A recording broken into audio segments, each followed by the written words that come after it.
Shift, evening, evening shift है ये। तो इसको भी देख करके बहुत ध्यान से, जैसे कल पेपर कराया था ऐसे ही ये वाला पेपर भी करना अच्छे से।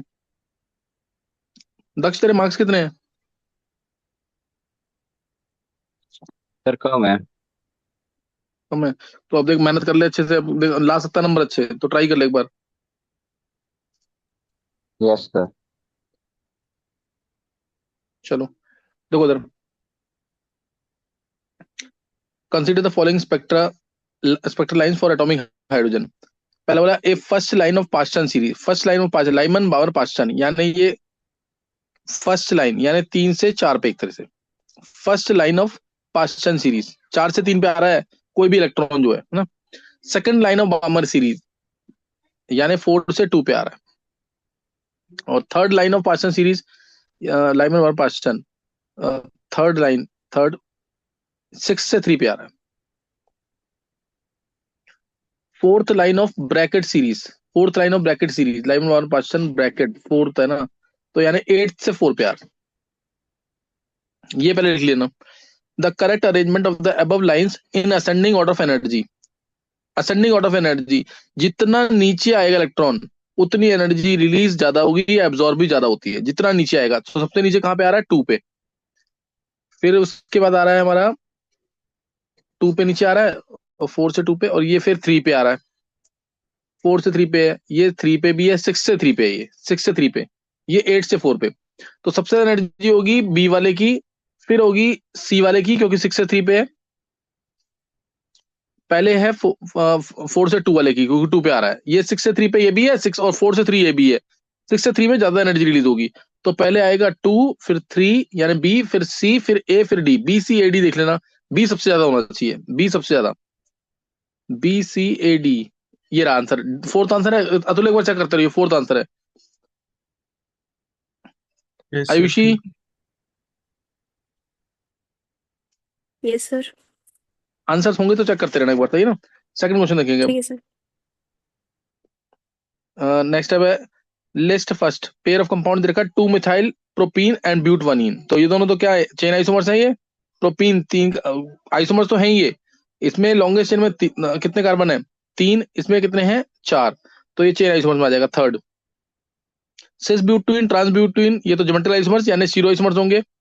3 फिर 1, 3 फिर 1। 2 बुटेनॉल डाइथाइल ईथर, तो ये दोनों फंक्शनल आइसोमर्स, एक ईथर एक एल्कोहल। 3 1 फिर 4, 3 1 4, ये आंसर 1 आ जाएगा।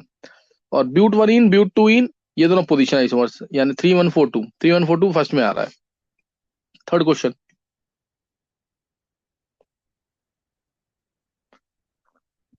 ये इजी है पार्ट, बहुत इजी क्वेश्चन पूछा हुआ है, शायद लास्ट पेपर में भी था इसी टाइप का क्वेश्चन एक। नाइट्रोबेंजीन है, सर बी आर टू इसमें एफ बी आर आंसर की थ्री में बी पार्ट दे रखा था सेकंड क्वेश्चन में। बी दे रखा है।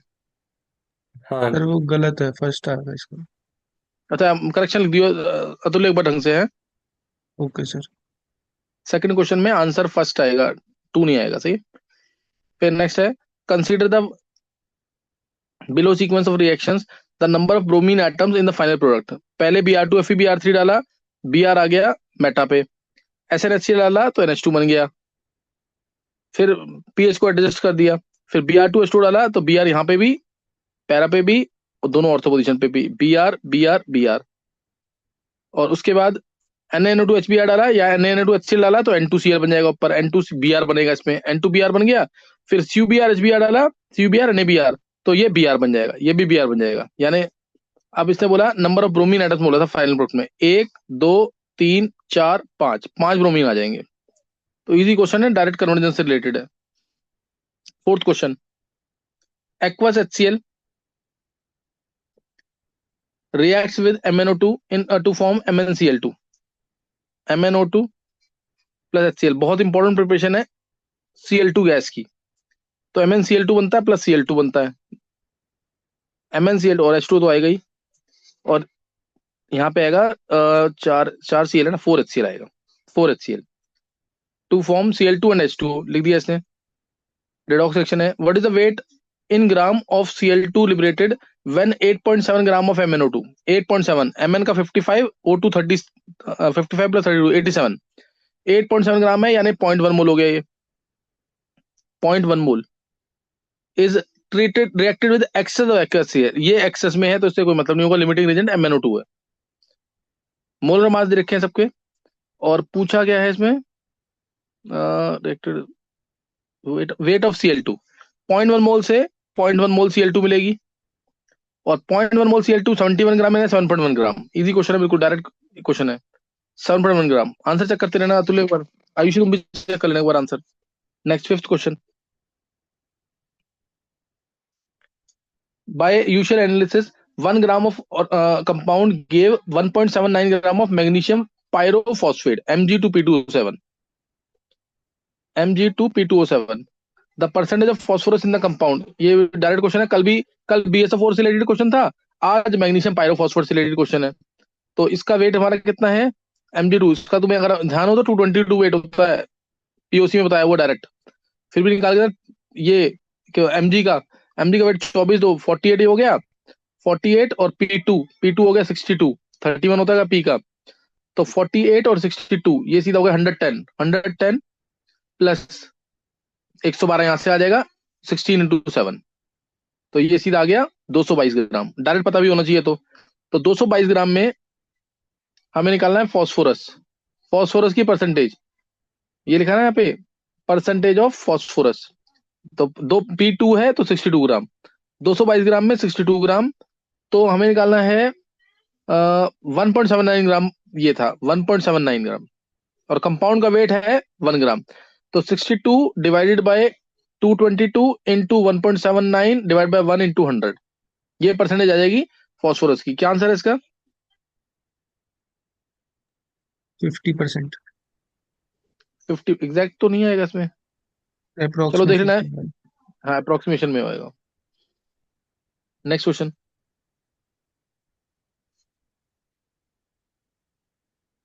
Sixth, consider the following data.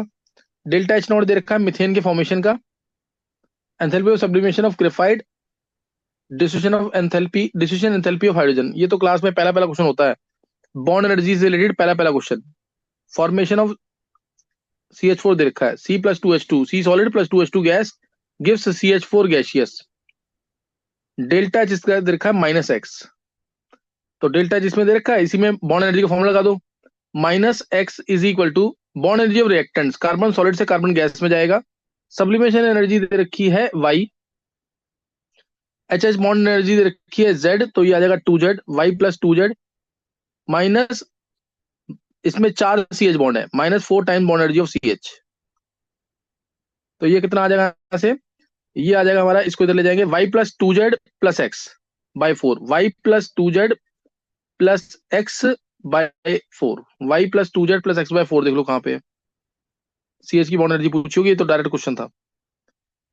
CH की bond energy y plus 2z plus x by 4, यही है ना आंसर? फर्स्ट है क्या? Yes sir. फर्स्ट आंसर आ जाएगा। Next question, match list first with list second, H2PD BSO4, ये किसमें आता है?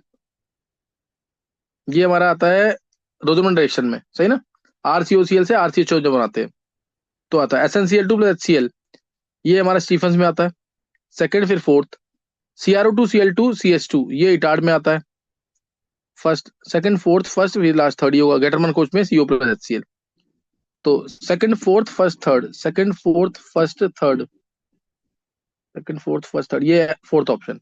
Next 8th question, decomposition of A is a first order reaction at T Kelvin and is given by A gives B plus C, A gives B plus C, gaseous reaction है ये, सही ना, ये decomposition first order का है, और बोला in a close 1 litre vessel 1 bar A gaseous is allowed to decompose at T Kelvin, 1 bar A is allowed to decompose 100 minute के बाद, 1 में से मान लिया x प्रेशर कम हुआ तो x बनेगा, द टोटल प्रेशर वाज 1.5 बार, यानी सबको ऐड कर देंगे, ये आ गया 1.5, x से x कैंसिल, x आ गया 0.5, x 0.5 आ गया। What is the rate constant in minute inverse of the reaction? K जो टू 2.303 बाई T 100 मिनट था, लॉग ऑफ ए है 1 बार, 1 अपॉन में 1 माइनस 0.5 यानी 0.5 आ जाएगा। तो log 2 0.693 by 100, 0.693 by 100, 0.693 into 10⁻² minute inverse, तो 6.9 इंटू 10⁻³ आ जाएगा। यानी आंसर इसका 2 है ना। Yes, sir. ये भी डायरेक्ट क्वेश्चन है, कैलकुलेशन भी बहुत इजी है। Next, the correct order of reactivity of the following benzyl halides towards reaction with KCl। Benzyl halides है और KCl से रिएक्शन कर रहे हैं। बेंजाइल हैलाइड्स है, बेंजाइल है तो SN1 टाइप मान सकते हैं, SN1 है ना। KCl बेंजाइल, कार्बोकेटाइन स्टेबल है तो SN1 टाइप चलेगा। इसमें कार्बोकेटाइन की स्टेबिलिटी चेक करनी है, प्लस आएगा तो यहाँ OH का प्लस आर इफेक्ट है, NH2 का भी प्लस आर इफेक्ट है, वो थोड़ा ज्यादा होगा क्योंकि N जल्दी देगा लोन पे। NO2 का माइनस आर इफेक्ट है तो ये लीस्ट हो जाएगा रिएक्टिव, और इस NO2 का माइनस आई इफेक्ट होगा तो ये भी कम होगा, यानी सबसे रिएक्टिव होगा 2, 2 फिर 1 फिर 4 फिर 3, 2 1 4 3। डायरेक्ट क्वेश्चन है ये भी, 2 1 4 3 यानी आंसर इसका 2 आ जाएगा, 2 1 4 3। Next 10th question, the correct order in terms of atomic ionic radii, aluminium magnesium, magnesium 2+, ये तो यहाँ ही गलत हो गया। मैग्नीशियम का साइज तो बड़ा होगा ना, पीरियड में जाते हैं साइज छोटा होता है, तो एल्यूमिनियम का साइज छोटा होगा, मैग्नीशियम का साइज बड़ा होगा, तो यहाँ गलत हो चुका है, तो पहली स्टेटमेंट गलत है। The correct order in terms of the magnitude of electron gain enthalpy, Cl की ज्यादा होती है पूरे टेबल में सबसे, और ये हेलोजन की ज्यादा ही होती है। Cl Br, फिर सल्फर की ज्यादा होगी ऑक्सीजन से, क्योंकि ऑक्सीजन का साइज छोटा, इलेक्ट्रॉन न्यूट्रॉन रिपल्शन, तो इससे आंसर Cl Br। ये सेकंड स्टेटमेंट सही है, पहली गलत है, दूसरी सही है, यानी आंसर आ गया 2। First is false, second is true. फिर 11th question, the correct statements are activation energy for enzyme catalysed hydrolysis of sucrose is lower than that of acid catalysed hydrolysis. देखो, एंजाइम के थ्रू रिएक्शन, तुम्हें पता है कि enzyme अगर catalyst का काम कर रहा है तो इसकी रिएक्शन नॉर्मल कैटलिस्ट से बहुत ज्यादा फास्ट होती है, तो ये ट्रू होगा। Enzyme activation energy for enzyme catalysed hydrolysis of sucrose, जो सुक्रेज के प्रेजेंस में होगा या इन्वर्टेज के प्रेजेंस में, is lower, activation energy lower, हाँ एक्टिवेशन एनर्जी कम होगी इसकी, lower than that of acid catalysed hydrolysis. ये पहली स्टेटमेंट ट्रू होगी। अच्छा ये करेक्ट है। During denaturation secondary and tertiary structures of a protein are destroyed but primary structure remains intact. NCERT की एज इट इज लाइनें नोट्स में भी दे रखी है, तो ये भी करेक्ट है। सेकेंडरी और टर्शियरी स्ट्रक्चर जिसमें हाइड्रोजन बॉन्डिंग होती है वो खत्म हो जाते हैं, प्राइमरी स्ट्रक्चर में सिर्फ कोवेलेंट बॉन्ड्स होते हैं तो वो रह जाता है। Nucleotides are joined together by glycosidic linkage between C1 and C4 of the pentose sugar. Nucleotides में ग्लाइकोसिडिक लिंकेज होती है हमारी कार्बोहाइड्रेट्स के अंदर, मोनोसैकेराइड जब ज्वाइन होते हैं। न्यूक्लियोटाइड्स के अंदर फॉस्फोडाइएस्टर लिंकेज होती है, तो इसलिए ये गलत है। Quaternary structure of proteins represent the overall folding of the polypeptide chain, ये गलत है, ये टर्शरी में काउंट होगा। क्वाटरनरी स्ट्रक्चर में सब यूनिट्स होती हैं, उनका स्पेशल अरेंजमेंट शो करते हैं हम, तो ये गलत है। तो इसे पहली और दूसरी करेक्ट होनी चाहिए, इसमें A and B only. Next, the correct order of the rate of the reaction for the following reaction with respect to nucleophiles is, nucleophiles के अकॉर्डिंग, तो CHBr न्यूक्लियोफाइल, तो न्यूक्लियोफाइल का ऑर्डर बताना है, न्यूक्लियोफिलिसिटी का ऑर्डर बताना सीधा। देखो PHO माइनस, OH माइनस और CH3CO नेगेटिव, CL4। अब इसमें सबसे ज्यादा रेजोनेंस होगी CL4 नेगेटिव में, 4 बार रेजोनेंस, सबसे ज्यादा स्टेबल ये है, सबसे ज्यादा स्टेबल ये है। उसके बाद एसिड आयन स्टेबल होता है क्योंकि नेगेटिव चार्ज O के पास ही रहेगा। उसके बाद स्टेबल है PHO नेगेटिव क्योंकि रेजोनेंस तो हो ही रही है, और लीस्ट स्टेबल होगा OH माइनस, यानी ये अपने नोट पर सबसे जल्दी दे सकता है। ये स्टेबिलिटी ऑर्डर है, मेरे से पूछा है न्यूक्लियोफिलिसिटी ऑर्डर, तो इसका उल्टा हो जाएगा, OH माइनस सबसे अच्छा न्यूक्लियोफाइल होगा, OH minus PHO minus CH3, ये आंसर आ गया 4th। नेक्स्ट,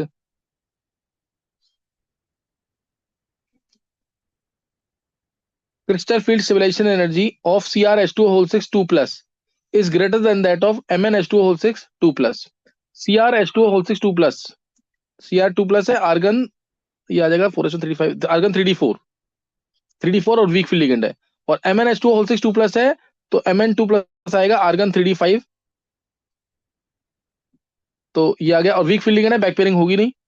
अगर Cr2+ की बात कर रहे हैं तो 3 इलेक्ट्रॉन नीचे रहेंगे, 1 इलेक्ट्रॉन ऊपर रहेगा, 3 T2G में 1 EG में, तो CFSE वैल्यू जो होगी इस केस में 3 नीचे हैं तो -0.4 इंटू 3, -1.2 डेल्टा ओ प्लस एक ऊपर है तो प्लस 0.6 डेल्टा ओ, यानी माइनस 0.6 डेल्टा ओ एनर्जी आएगी, माइनस 0.6 डेल्टा ओ एनर्जी आएगी। और MnH2O होल 6 2 प्लस, इसमें निकालेंगे तो 2 इलेक्ट्रॉन ऊपर हो जाएंगे, 3 माइनस 1.2 नीचे और प्लस 1.2 पर, तो इसकी सी वैल्यू 0 आएगी। तो इसमें अब आंसर क्या दोगे, बता तो लो इसमें आंसर क्या देगा।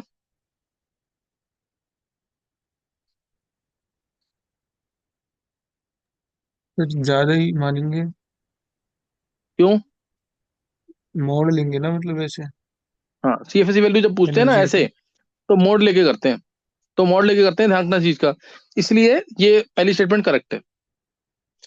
फिर potassium ferrocyanide has a greater spin only magnetic moment, potassium ferrocyanide यानी फेरिसाइनाइड sorry, K3 Fe6, K3 Fe6 में Fe3 प्लस आएगा, बैक पेयरिंग होगी, स्ट्रॉन्ग फील्ड लिगेंड है। आर्गन 3D5 आएगा, बैक पेयरिंग होगी, एक अनपेड बचेगा, तो एक अनपेड बचेगा तो मैग्नेटिक मोमेंट √3 आएगी। और सोडियम फेरोसाइनाइड, इसमें आयरन 2 प्लस आएगा, मैग्नेटिक मोमेंट 0 आ जाएगी क्योंकि बैक पेयरिंग हो जाएगी, तो इसलिए इसमें 0 हो गई, तो इसकी मैग्नेटिक मोमेंट जा रहा है, ये भी करेक्ट है, दोनों स्टेटमेंट करेक्ट है। Statement first and second are true. 14th question, the correct increasing order of C H bond को ए मानना है, सी ओ बॉन्ड को बी मानना है, C double bond O bond को सी मानना है, C triple bond N bond को डी मानना है। In terms of covalent bond length, length की बात कर रहे हैं, लेंथ की बात करें तो हमें पता है कि बॉन्ड लेंथ डिसाइड होती है साइज ऑफ एटम से, और मल्टीप्लिसिटी होगी तो बॉन्ड लेंथ, जितनी ज्यादा मल्टीप्लिसिटी होगी उतना बॉन्ड लेंथ छोटी हो जाती है।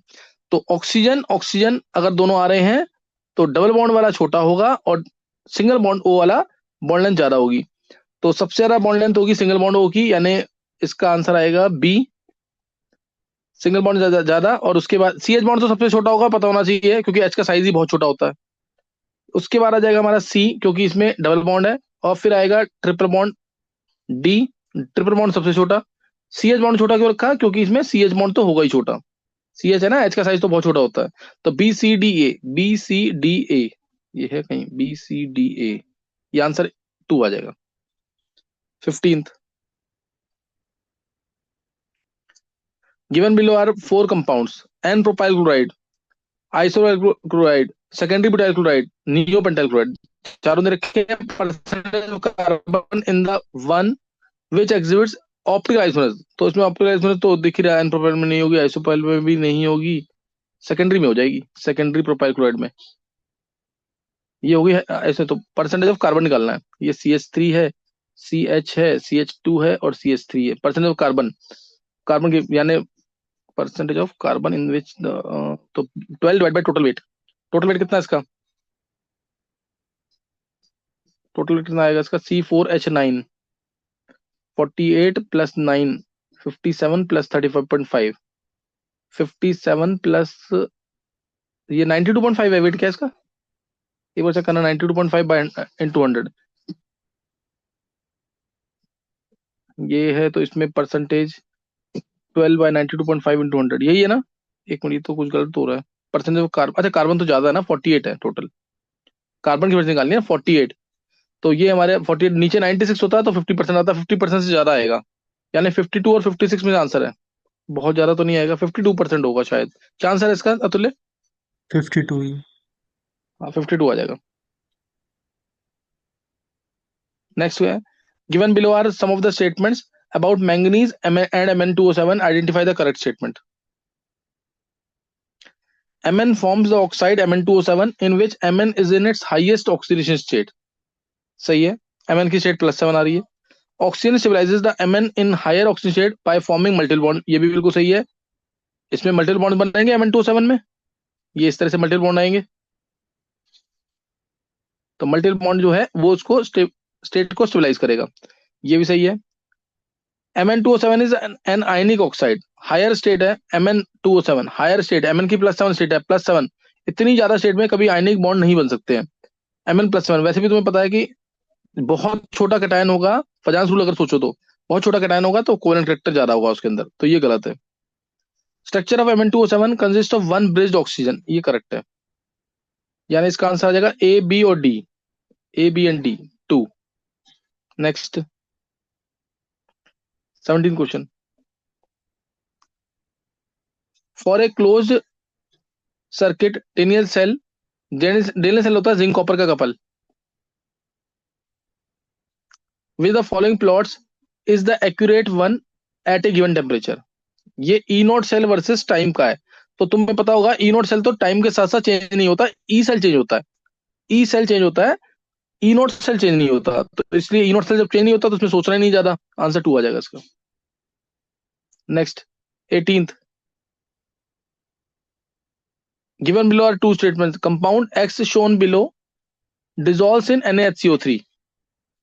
एक बार कंपाउंड COH ग्रुप दिख रहा है ना इसके अंदर, COH ग्रुप है तो NaCO3 में डिसॉल्व कर जाएगा क्योंकि H2CO3 से COH ग्रुप ज्यादा स्ट्रॉन्गर एसिड है। एंड हैज टू कार्य सेंटर्स, एक बार स्ट्रक्चर बड़ा कर इसको तो पता लगेगा। तो एंड हैज टू कार्य सेंटर्स, ये रहा, हाँ कार्य सेंटर एक ये रहा और एक ये रहा, दो कार्य सेंटर है, ये करेक्ट है। COH ग्रुप है तो NaCO3 में डिसॉल्व करेगा।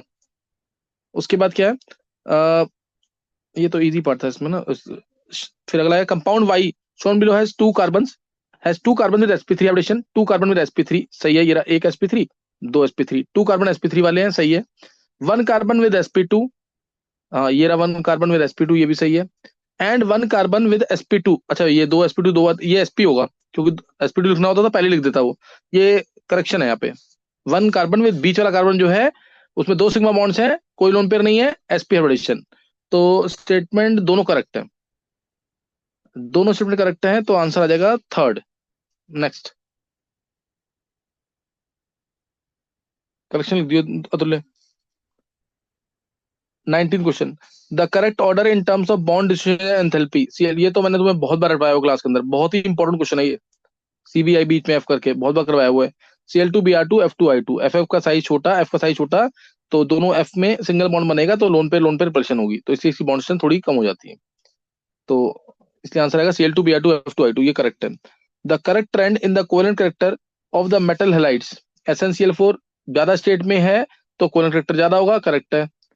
ज्यादा स्टेट में है, PbCl4 Pb+4 स्टेट में है तो कोवेलेंट कैरेक्टर ज्यादा होगा। UF4 UF6 ये गलत हो गया, UF6 का कोवेलेंट कैरेक्टर ज्यादा होगा, UF4 का कम होगा, तो ये गलत है। तो पहली स्टेटमेंट सही है, दूसरी स्टेटमेंट गलत है। पहली स्टेटमेंट सही, दूसरी स्टेटमेंट गलत, यानी आंसर आ जाएगा 1। 20th क्वेश्चन,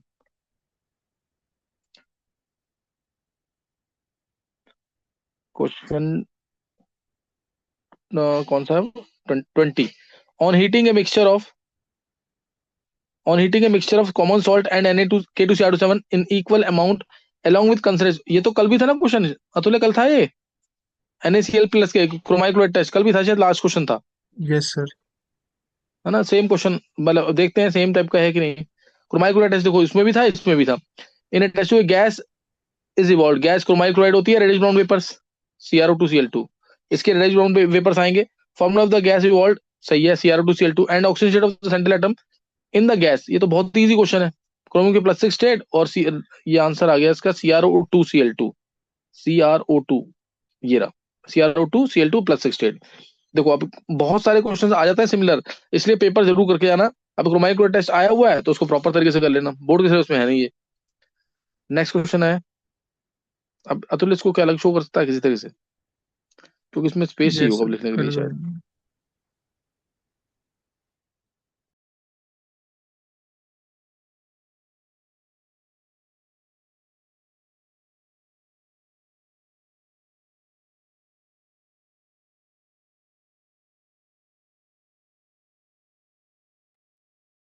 ये ठीक है सर। अतुल एक मिनट कर दोबारा यार इसमें। अतुल एक बार अ,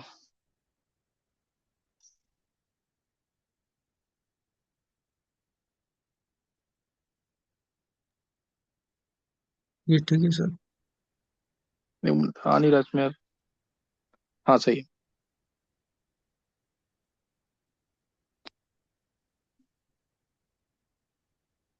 चल फर्स्ट है, इसको वाइट से लिखते हैं। The first and second ionization constants of H2X are 2.5 into 10 minus 4, 2.5 into 10 minus 8 है ना, कितना है, yes sir. 8, and 1 into 10 minus 13। respectively. The concentration of X2 minus in 0.1 molar H2X. Solution is. तो ये तुम्हें अगर ध्यान हो तो ये डायरेक्ट क्वेश्चन मैंने कराया हुआ है, क्या याद है किसी को?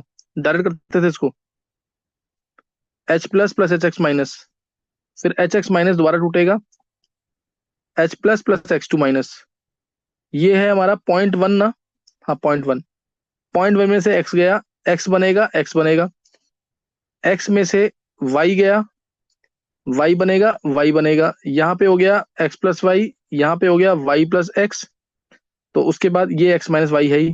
तो अब K1 में फॉर्मूला लगा देंगे पहले। K1 हमारा 10⁻8 के ऑर्डर का है, 2.5 into 10⁻8, this is equal to H plus यानी X plus Y into X minus Y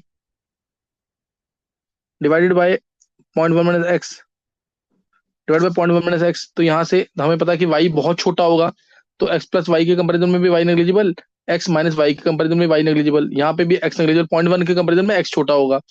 तो यहाँ से हमारा आ जाएगा 0.1 एक्स स्क्वायर, ये इधर गया तो x की वैल्यू आ जाएगी, X square equal to 2.5 into 10⁻8 था, तो 10⁻9 हो गया, 25 इंटू ये आ गया, x आ गया इससे 5 इंटू 10⁻10, 5 इंटू 10⁻5 आ जाएगा x की वैल्यू, x ये आ गया। अब सेकंड वाले में K2 जब अप्लाई करेंगे, K2 हमारा 10⁻13 है, 10⁻13 is equal to x plus Y into Y divided by x minus Y. तो यहाँ नेग्लिजिबल हो गया y, यहाँ नेग्लिजिबल हो गया y, x से x भी कैंसिल हो जाएगा, फिर तो y आ गया 10⁻13। मैंने तुम्हें डायरेक्ट बताया, अगर तुम्हें याद हो कि सेकंड आयन का कंसंट्रेशन हमेशा K2 के इक्वल आता है, तो y तो आई गया यहाँ से 10⁻13 और आंसर 10⁻15 में पूछा, तो आंसर 100 हो जाएगा, ये 100 है आंसर इसका, यस सर। 100 आंसर आ जाएगा, सही ना?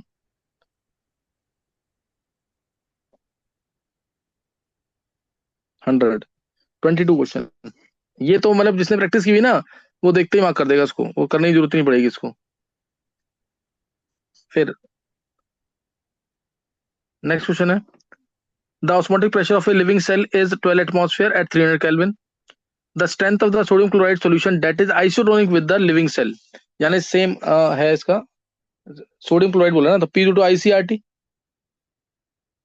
P हमारा यही रहेगा 12 एटमॉस्फेयर, I की वैल्यू 2 आ जाएगी, स्ट्रेंथ पूछी है, C होता है मोलरिटी, पहले मोलरिटी निकाल लेते हैं, R 0.08 लेना है, टेम्परेचर हमारा 300 केल्विन है, टेम्परेचर कितना है 300 केल्विन, यहां से सॉल्व करेंगे, स्ट्रेंथ कितनी आ रही है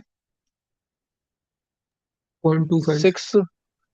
6.25 स्ट्रेंथ आ गई, और हमें निकालना है स्ट्रेंथ, तो स्ट्रेंथ कितनी हो जाएगी 0.25 इंटू इसका इक्विवेलेंट वेट NaCl का 58.5, तो 58.5 का 1/4 करना है, कितना आंसर है इसका 29 14 पॉइंट समथिंग, क्या आंसर है 14.6 आता है, 15 अप्रोक्स में। 15 अप्रोक्स में आ जाएगा। नेक्स्ट क्वेश्चन, नेक्स्ट क्वेश्चन है 23rd, 15 आंसर आ जाएगा इसका। 23rd, a substance X 1.5 gram dissolved in 150 gram of a solvent Y, molar mass भी देखा सॉल्वेंट का 300, led to an elevation of boiling point by 0.5 kelvin, boiling point में elevation आ गया 0.5 का, और X को डिसॉल्व किया, relative lowering of vapour pressure पूछा हुआ है in the solvent Y nearest integer, और KB दे रखा है 5, KB 5 दे रखा है, assume the solution to be dilute and no dissolution or resolution, अच्छा सही है, तो I नहीं लेना, 0.5 इज इक्वल टू I तो लेना नहीं इसमें, KB है हमारा 5 इंटू मोलैलिटी, तो मोलैलिटी आ गई यहाँ से 0.1, मोलैलिटी 0.1 आ गई यहाँ से, मोलैलिटी 0.1 आ गई। अब मोलैलिटी से हम चाहें तो कुछ निकाल भी सकते हैं यहाँ से, क्योंकि 1.5 ग्राम को डिजोल्व किया ना, 1.5 ग्राम डिजोल्व किया 150 ग्राम सॉल्वेंट के अंदर, तो इससे मोलर मास भी दे रखा है, मोलर मास भी देखा है, मोलैलिटी आ गई है, और relative lowering of vapour pressure पूछा है, R P nought minus PS upon P nought is equal to X solute, X solute, तो ये तो सीधा यहीं से निकल जाना चाहिए, मोलैलिटी अगर 0.1 आ गई है, तो 0.1 अपॉन में 0.1 प्लस सॉल्वेंट का वेट 150 ग्राम है, मोलर मास इसका 300 है, 0.1 तो 1000 ग्राम में होगा ना, लेकिन 0.1 हमारा 1000 ग्राम में होगा, 0.1 मोल तो 1000 ग्राम में है, 0.1 मोल इन 1000 ग्राम सॉल्वेंट है, ये 1000 ग्राम सॉल्वेंट में है तो 0.1 मोल 1000 ग्राम सॉल्वेंट में है तो 1000 लेंगे अगर तो बाई 300, और ये 0.1 मोल से अगर मोलैलिटी से मैं डेटा निकालता हूँ तो कितना आ जाएगा ये? 150 ग्राम सॉल्वेंट दे रखा ना, तो उससे मोल्स निकाल लेंगे। सोल्यूट के मोल्स ना, हाँ सोल्यूट लेकिन दे तो रखा है इसमें, 1.5 ग्राम सोल्यूट बोला हुआ है इसने। नहीं, मोल फ्रैक्शन मोल निकालना है ना, अच्छा, मोल मतलब मास तो नहीं मोल्स देखा, ऑफ मोल सॉल्यूट के मास नहीं लिए। देखा। हाँ मोल्स निकाल हाँ, लेते हैं। मोल्स नंबर ऑफ मोल्स निकालो। बाय में, हाँ बाय सॉल्वेंट कितना, 150 ना, yes sir. This into 1000, this is equal to 0.1 आ जाएगा। यहाँ से कितना आ गया, 15 × 3 ना, ये आएगा ना। Yes sir. तो बस अब इसको वैल्यू पुट करनी है, एक मिनट इसको हटाना पड़ेगा। 15 × 10⁻³ सॉल्यूट आ गया, और 150 ग्राम है सॉल्वेंट, इसको हटा रहा हूँ मैं एक बार। तो P nought minus P S upon P not जो होगा, 15 × 10⁻³ डिवाइड बाई 15 × 10⁻³ को नेगलिजिबली मान लेंगे, प्लस 300, 150 ग्राम है, 150/300, तो ये 0.5 है, ये नेगलिजिबल हो गया, ये नेगलिजिबल हो गया, तो ये 0.5 आ गया। कितना आंसर आ रहा है? 33, 3 × 10⁻², क्या यस सर। 3 × 10⁻², हाँ तो 3 आ गया आंसर, सही है, सही है, 3 आ जाएगा आंसर। इजी क्वेश्चन था, टफ नहीं है ये। Next 24th question, identify the metal among CO2 plus Na2 plus, इन सब में से बताना है, having a spin only magnetic moment value of more than 3 bm, more than 3 bm से निकालना है, यानी अनपेड इलेक्ट्रॉन 3 से ज्यादा, 3 हो, अनपेड इलेक्ट्रॉन 3 होने चाहिए। Sum of unpaired electrons present in the high spin octahedral complexes found by those metal ions, अच्छा सही है। तो अनपेड इलेक्ट्रॉन उसमें कितने कितने होंगे ये निकालना है हमें। तो देखो इसमें अगर मैं बात करूं, एक minute, CO2 plus argon 3d7 होगा, 3 अनपेड, तो ये हो गया, तो 3.9 आ जाएगा CPM, तो ये सही है, इसमें 3 अनपेड है, CO2 प्लस में 3 अनपेड है। Na2 प्लस आर्गन 3d8 होगा, इसमें 2 अनपेड होगा, नहीं लेना। आयरन 2 प्लस, इसमें हाई स्पिन बोला है ना, आयरन 2 प्लस में 3d6 होगा, तो इसमें 4 अनपेड आ जाएंगे, तो इसको भी लेना है। 3 + 4 7 हो गए इलेक्ट्रॉन्स। V3 प्लस ये होगा argon 4s2 3d3 titanium vanadium 3d3, 3 निकल गया, इसमें 2 अनपेड आएंगे, तो ये भी नहीं होगा। और Ti2 प्लस, ये तो इसमें एक ही अनपेड आएगा, तो ये भी Ti2 प्लस में आर्गन 2 अनपेड आएंगे, तो ये भी नहीं होगा। यानी 3 + 4 7, 7 आंसर है इसका। Yes sir. हाँ इजी क्वेश्चन है ये। 25th 25th question, MX is a sparingly soluble salt that follows the given solubility equilibrium at 298 Kelvin.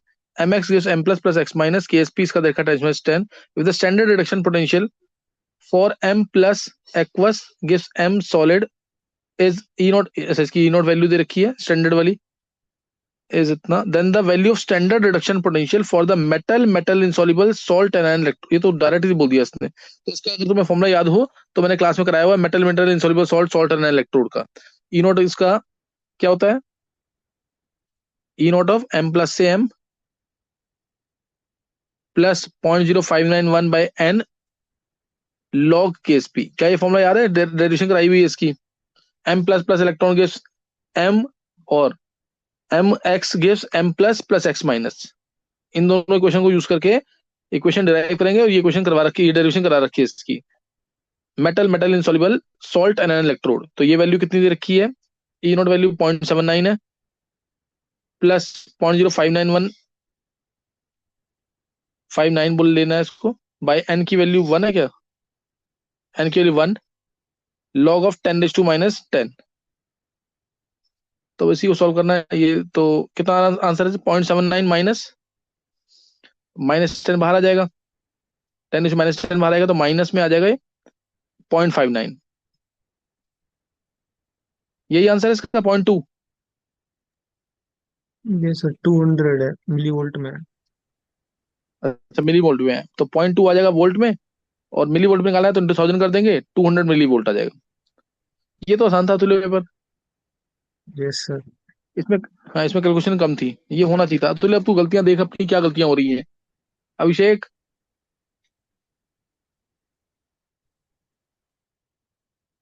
Yes sir. गलतियां देख क्या हो रही गलतियां, कितने नंबर थे इसमें? सर इसमें 51 थे सर।